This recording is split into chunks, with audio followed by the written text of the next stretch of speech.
የተከበራችሁ አድማጮቻችን አሁን ከወይዘሮ ምስራቅ አገኘሁ ጋር ነው ምንወያየው። ወይዘሮ ምስራቅ አገኘሁ ከሳምንታት በፊት ህይወቱ ያለፈው የ10 አለቃ ኤርሚያስ ባህታ እናት ናት።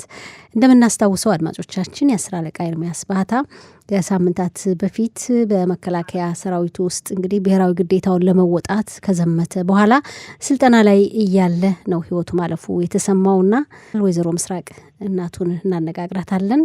ስልክ መስመራችን ላይ ናት። ወደ ወይዘሮ ምስራቅ እናልፋለን። ጤና ይስጥልን ወይዘሮ ምስራቅ፣ እንደምን ዋልሽ? እንደምን ዋልሽ? እንዴት አረፈድሽ? ሰላም ላንቺ ይሁን። ሰላም ነኝ፣ አመሰግናለሁ።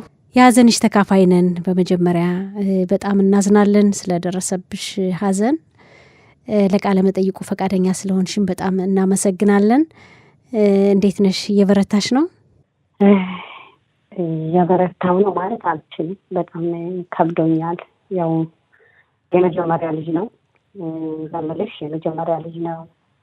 እንዲሁም ደግሞ ቅርብ ጊዜ ነው ወደ ውትድርና ሄደበት ጊዜ፣ በጣም ቅርብ ጊዜ ነው። የማይጠበቅ ያልታሰበ ነገር ነው የሆነው። ለእኔ በጣም ከባድ ነው። ለእኔ ከባድ ነው። የመጀመሪያ ልጅ ያው እናት የተባልሽበት፣ የመጀመሪያ ጊዜ እናት የተባልሽበት፣ እርግዝና ያወቅሽበት፣ ብዙ ነገር ያየሽበት ነው እና ለእኔ ከባድ ነው። አሁንም ድረስ ከባድ ነው።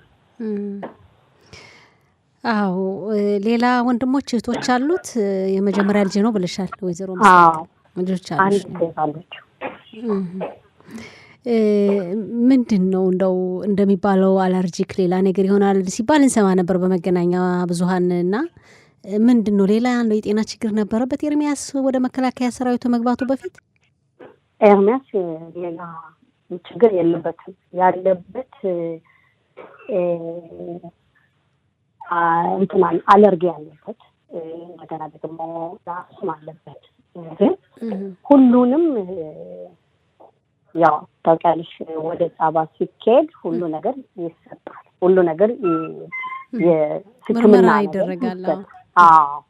ምርመራውን አድርጓል። ከዛም በፊት ደግሞ ከመሄዱ በፊትም ደግሞ እኔ ራሴ ሆስፒታል ወስጄ የሚሰጠውን ሰጥቻለሁ። ለእነሱ የሚሰጠውን እሱ ሰጧል። ከዛም የተነሳ ነው ፕሮፊል ይወርዳል አይደለ?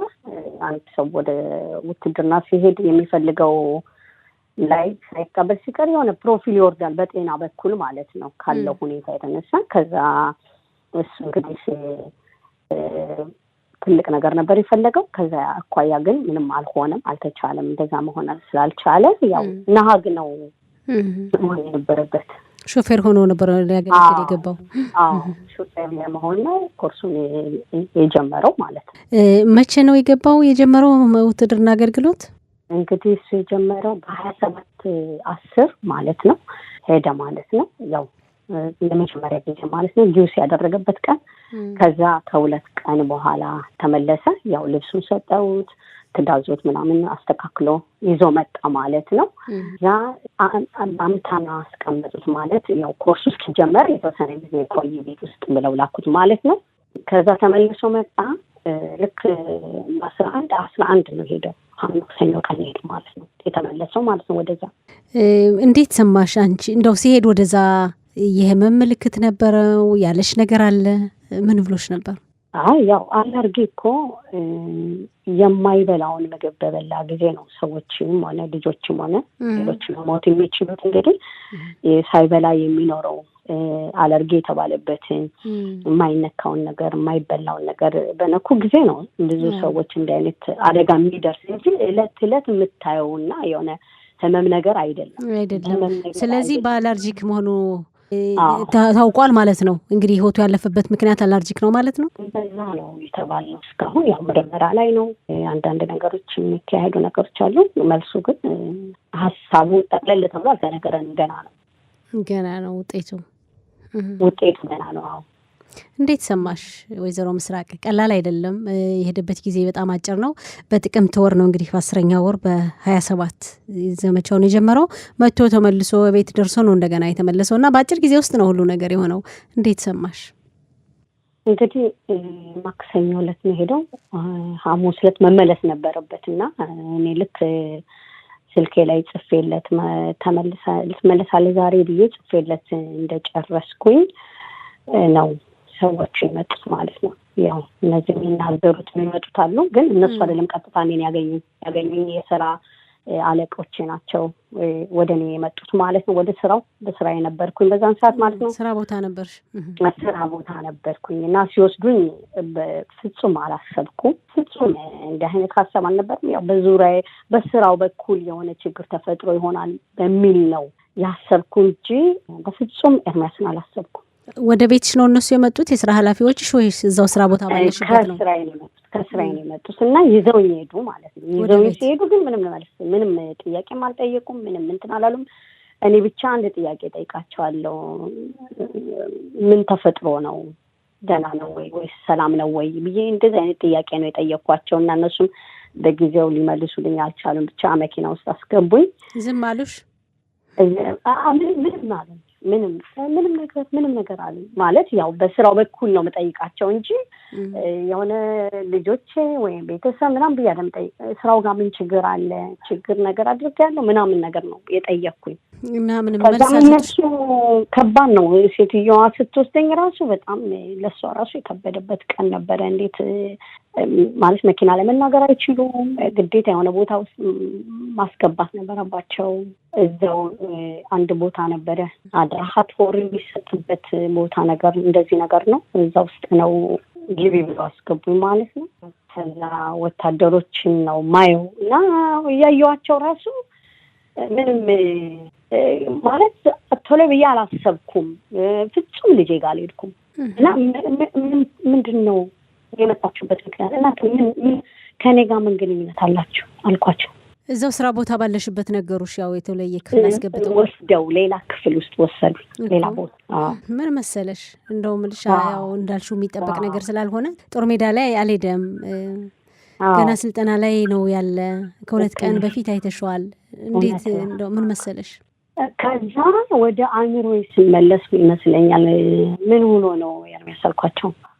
ምን ተፈጠረ አልኳቸው። ከዛ ቁጭ አለኝ አልኳቸው። ቁጭ አለኝ አሁን ነው የምትነግሩኝ ያለው ነገር ምናምን አልኳቸው። ከዛ እኛ ያው ልናበስር የመጣ ነው እንደዚህ ለሚናገር የመጣ ነው አሉ። ምን ሆኖ ስላቸው ኤርሚያስ ኢትሞቴት ዘሜት አለ። በቃ ከዛ በኋላ አላውቀው እንዴት እንደሆንኩ አላውቀው። በጣም ነው የጨኩትኝ። በጣም ነው በቃ ስሜቱም አለ ማለት አንዳንዴ በጦርነት ሲሆን የምትይው ነገር አለ። ታግሎ ነው ከሰዎች ጋር እንደዚህ ተዋግቶ ምናምን ታያለሽ አይደል? እንዲህ ለለቱም በጊዜውም ደግሞ ምክንያቱን ስላናገሩን ብቻ እነሱ ደግሞ መናገር የሚችሉት በቃ እንደዚህ ሙቷል ተብሎ የሚናገረውን ነገር ነው እነሱ መጥተው የተናገሩት እንጂ ምክንያቱ ምን እንደው ምናምን አላለም። ብቻ ግን ኢትሞቴት ሲሉኝ በጣም ከባድ ነበር። ይሄ ቃል መስማት ምን ማለት ነው? ለምን ማለት ሞት ስትሉ በትውልት እያደረገ ነው ወይስ እዛ ስልጠናው ላይ ሆኖ ነው ወይስ በምን ሁኔታ ነው? ምክንያቱም በምግቡ ይሆናል ብዬ ጨርሶ ሀሳቡ የለኝም እና ወዲያው ልቤ ሄደው አስሙ ጋር ነበር። ምናልባት አስሙ ይሆናል ብዬ ነው። ግን ቢሆንም ግን አስሙን ደግሞ መድኃኒት ሁልጊዜ ኪስ ውስጥ ነው ያለ፣ እጁ ላይ ነው ሁልጊዜ ማለት ነው። የአስሙም እንኳን በሚያስፈልገው ሰዓት እንዲጠቀም ማለት ነው። ከባድ ነው። አዎ። ከዛ ያው ሰማሽ፣ ወደ ቤትሽ መጣሽ። መጡሽ ወደ ቤት ይዘው ይመጡ። እኔ ስመጣ እንደው ነፍሴንም አላውቀውም። እንዴ በሩ እንደከፈትኩት የቤቱን በር ከዛ ያው መሆኑንም አላውቅም፣ ቤት እንደሆንኩም አላውቅም። ቤተሰብ ጋር ያልደወልኩም። የደወልኩት ጊሲ ጋር ነው፣ የእህቴ ባል ጋር ነው የደወልኩት። እንደገና አንደኛው ደግሞ የእህቴ ባል ደወልኩ። ሁለቱ ጋር ነው የደወልኩኝ። አንደኛው አላነሳልኝም፣ አንደኛው ቶሎ አነሳልኝ። በቃ እነሱም በጣም ስለሚወዱትኝ ቀጥታ ነው የተናገርኩ። ምንም በቃ የሚሰማኝ ሰው ፈልግ ነበረ ማለት የኔን ውስጥ ያለውን ጩኸት የሚሰማኝ ሰው ስለምፈልግ በቃ ኤርሚያስ ሞተ እናልኩ። በቃ ኤርሚያስ ሞተ ስላቸው ደነገጡ እነሱም እና ያውቶችን ይዘው እንዲመጡ ለእናቴ እንኳን መናገር አልቻልኩም። መናገርም በዛ ሰዓት ለእሷ ተገኝም አልነበረም እና እህቶቼ በሰሙት ነው ይዘዋት የመጡ እና በጣም ከባድ ነበር። በጣም ከባድ። ኤርሚያስ እንዴት አይነት ልጅ ነበር? ወይዘሮ ምስራቅ ንገሪን እስኪ። እንደው አስተዳደጉ ቤት ከአንቺ ጋር ያለው ሁኔታ እንዴት ነበር? ቤተሰብ ጋር በአጠቃላይ። ዋው ኤርሚያስ ኳስ ይወዳል። መጀመሪያ ኳስ ይወዳል። ሳቂ ነው፣ በጣም ይስቃል፣ በጣም የሚጫወተው። ይሄ አሁን ለምሳሌ አንዳንድ ልጆች አሉ አይደል ሲከፋቸው ሰው እንደመሆናችን መጠን ልጅ እኮ ይከፋዋል። በአንድም በሌላ ነገር ሊከፋው ይችላል። ግን በፍጹም እንደዚህ አይነት ነገር የለውም። በቃ ሰዎችን ጓደኞችን ይጫወታል፣ ያስቃል። ኢቭን የእነሱን ችግር የሚፈታ ልጅ ነበረ። በቃ በጓደኞቹ ዙሪያ የሰማሁት ነገር በጣም ገርሞኝ ድንቅ የሚል እኔ ጋር የመጀመሪያ ልጄ ነው ብዬሻለሁ። እንደ ጓደኛም ነው፣ እንደ እናትም ነው። ተቀላልደን ነው። በጣም ይቀልዳል። አንዳንዴ የሆነ ነገር ሲፈልግ አውቫሼሊ ይለኛል። አንዳንዴ ደግሞ የሆነ ሀሳቤን ሊያስቀይር ከፈለገ ደግሞ እንደዚህ አይነት ቃላቶችን በጣም ይናገራል። ቶሎ ፈቃድ እንድሰጠው ማለት ነው። ደግሞ ሲስቅ ደግሞ አንዳንዴ ደግሞ ይስቅብኛል ማለት በንግግሬም አንዳንዴ ይጫወታል። በቃ በፍጹም የማይረሳ ልጄ ነው። በቃ እኔ ስለሱ ማውራት ነበር ብሎ ማውራት ራሱ በጣም ከባድ ነው ለኔ። አሁን ነበር ብዬ በነበር ሁኔታ ሳወራ ራሱ ስሜቱ በጣም ከባድ ነው። ዛሬም ራሱ በቃ ዛሬ የዋልኩት ውሎ በጣም ጥሩ ውሎ አልነበረም። በቃ ዛሬ ነው ለካስ የሞተው ቀኑ ዛሬ ቀን ነው፣ ሐሙስ ቀን ነው። ግን በጣም ነበር ልብ በቃ በጣም ነበር ጭውጭው በቃ አልቅሽ ነበር የሚለኝ። ናፍቀኝ ነበረ፣ በጣም ናፈቀኝ። ወዲያው ናፈቀኝ ደግሞ በጣም ናፈቀኝ ማለት አንዳንዴ ትያለሽ ልጅ አለችኝ ይሻለው አንድ እህት አለችው እና እሷን እንዳይከፋት ብዬ ፊቷ ላይ ምንም ነገር ማሳየው ነገር የለም። እሷ እንዲያውም አልፋ ልታበረታኝ ትፈልጋለች። ግን ህመሙ ይሄ ማለት ህመሙ ለእኔ ከባድ ነው። ምንም ቃላት ምንም ነገር አይጠግነኝም። ምንም ነገር ለጊዜው ምሰማ መስላለሁ የሚሉኝን ማለት ነው። አይዞሽ እንደዚህ ምናምን ሲሉሽ ግን ቁስሉ አያበቃም። ቁስሉ በቃ ለእኔ ቁስል ነው። አዎ ከባድ ነው። በመከላከያ ሰራዊቱ በኩል እንደው የመከላከያ ሰራዊቱ ሰዎች እንዴት ነው አሁን ያላቸው ድጋፍ? ይመጣሉ ወይ? ይጠይቁሻል? ያነጋግሩሻል? እንዴት ነው? አዎ ያው እንትን አላቸው አይደለ? እንደዚህ አይነት ወታደሮች እንግዲህ ሲሞቱ በአንድም በሌላ ወታደሮች ውትድርና ሲሞቱ ያው ክሴኔ ንፍጋ የሚሉት አሉና የነሱ ሰዎች ይመጣሉ። እንደዚህ ንግግር ለማነጋገር ልክ እንዲሰሙኝ ማለት ነው። እነሱ እኔን መስማት ይፈልጋሉ ማለት ተደን ከሆነ የሆነ ነገር የሚያስፈልገኝ ነገር ከሆነ ሊያወሩኝ እንደዚህ በማውራት የሚወጣ ነገር ምናምን ይመስላቸዋል። ለማጽናናትና ለማጽናናት የስነ ልቦና ድጋፍ ንግግር አለ። ግን ከጊዜ ምናልባት እንግዲህ ጊዜ እየቆየ ሲመጣ እኔ በቃ ልጄ እንደማይመለስ እንደማላገኘው ሳውቅ ምናልባት በዛ ውስጥ ይሆናል እንጂ ማንም ምንም ቢናገር እኔ አላውቅም። እኔ ትንሽ ይህን ስሜት ተሰምቶኝ አይቼ ስለማላውቅ በጣም ከባድ ነው። የፈለገ ሰው ቃላት መርጦ ቢልሽም ቁስል ነው። በቃ ምንም ተቃለሽ እጅሽ ላይ ያለው ነገር የለም። ያ የምትወጂው ልጅ የለም። ከባድ ነው። እነሱ ግን ይሞክራሉ፣ ይመጣሉ። ካርድ ሁለት እንደዛያ ነው የሚመጡት። ጓደኞችስ እንደው አሁን ያው በሱ እድሜ ያሉት አሁን በመከላከያ ሰራዊት ውስጥ አገልግሎት ላይ ነው የሚሆኑት በአብዛኛው። በተለያየ ምክንያት ግን ቀድሞ የገቡም እንደገና ያልገቡ ገና ይኖራሉና እንዴት ነው አሁን እንደው እነሱ ይመጣሉ? ያነጋግሩሻል? ምን ይሉሻል?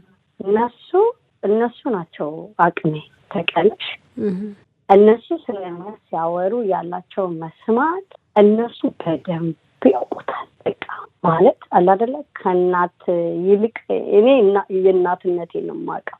እነሱ ደግሞ በጓደኝነት ዓለም የሚያውቁት በቃ እንደ ኤርሚያስ ምንም አሁን ብትመጪ ቤት ውስጥ አርብ እነሱ ናቸው ሻማ አብርተው እንደገና ደግሞ አበባ ይዘው ፎቶ ብትይ ያልታጠበለት ፎቶ የለም። መጥተው እንደዚህ ልብሱን እንደዚህ አሽትተውት ነው የሚሄዱት። በጣም ነው የሚወዱት። መጥተው ቁም ሳጥን ውስጥ ገብተው እንደዚህ ልብሱን አሽትተው ነው የሚሄዱት። እሱ በቃ ከባድ እንደሆነ እነሱ ጋር ያለው እነሱም ደግሞ በሱ እድሜ ናቸው። ግማሾቹ እንትን ናቸው ሎኬም ውስጥ ነው የገቡት። ተዋጊዎች ናቸው። አዎ ተዋጊዎች ናቸው። አንዳንዶች ደግሞ አሁን ቅርብ ጊዜ ደግሞ እየገቡ አሉ። ህልም ነው የመሰላቸው ማለት ይችላለሁ። ለነሱ እውነት አይመስላቸውም። አሁን ትናንትና መጣው ነበርና መቃብሩ ጋር ሄደው ያደረጉትን ነገር ሊነግሩኝ ነበርና በጣም ገረመኝ። ማለት ይሄን ያህል ኤርሚያስ ሰው ውስጥ አለ ማለት ነው አልኩኝ። ማለት እንግዲህ አሁን እኔ ማላዶሚም ነው የምኖረው ከኢየሩሳሌም በ2018 ነው ወደ ማላዶሚም የመጣ ነው ቤት ገዝተን እና 7 ዓመታችን ነው በማላዶሚም ቢያስባል 7 ወይ 8 ዓመታችን ነውና ያለው ህዝቡ ኤርሚያስን ማቅ ህዝብ የለም። የሚያቀርቡ በመልካም በጨዋነቱ በጓደኝነት ከታች እስከ ላይ ከላይ እስከ ማለት ትልቆች ክፍል ትንሾች ክፍል ሰዎችን በጣም ነው የሚወድ፣ በጣም ነው የሚያከብር። ማንኛውም ሰው ያከብራል።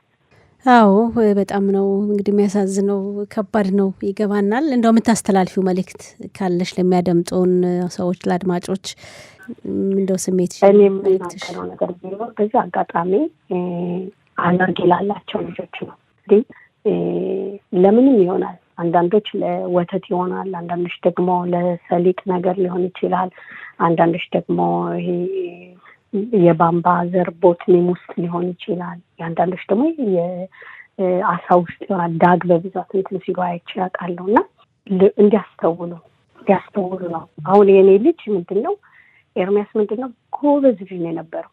በጣም ጎበዝ፣ ያውቃል ምን መብላት እንዳለበት ማለት እንዳለበት ምን ማድረግ እንዳለበት ያውቃል። ቻገር ሄዶ እንኳን ከጣባ በፊት ማለት ነው ምንም ሳይሳሳት ነው ነበር ያውቃል ከልጅነቱ ጀምሮ። ማለት ይህ አዲስ ነገር አይደለም። በአለርጂነቱ ልጆች ጎበዞች ናቸው። እንዲህ አይነት የአለርጂክ ችግር ያለባቸው ገና ጋነማውን ጀምሮ ያውቃሉ። ያው ቤተሰቦቻቸው ይጠብቃሉ። ነፍስ ካወቁ ጀምሮ ራሳቸው ይጠብቃሉ። የታወቀ ነው በጣም። እኔ ያው ለምንድነው በጻባ በኩል ያለው ነገር መለወጥ አለበት፣ አሰራራቸው መለወጥ አለበት። ማለት አሁን እሱ ምግብ በላ ነው ያሉት አይደል? ምግቡን በበላ ጊዜ ወዲያውኑ ነው ያመመው። ወዲያውኑ ተሰማው። እዛ ላይ እንትን አልነበራቸው። ወደ ሕክምና እርዳታ አልተደረገለትም። ወዲያውኑ እንደታወቀ አልነበረማ። ያ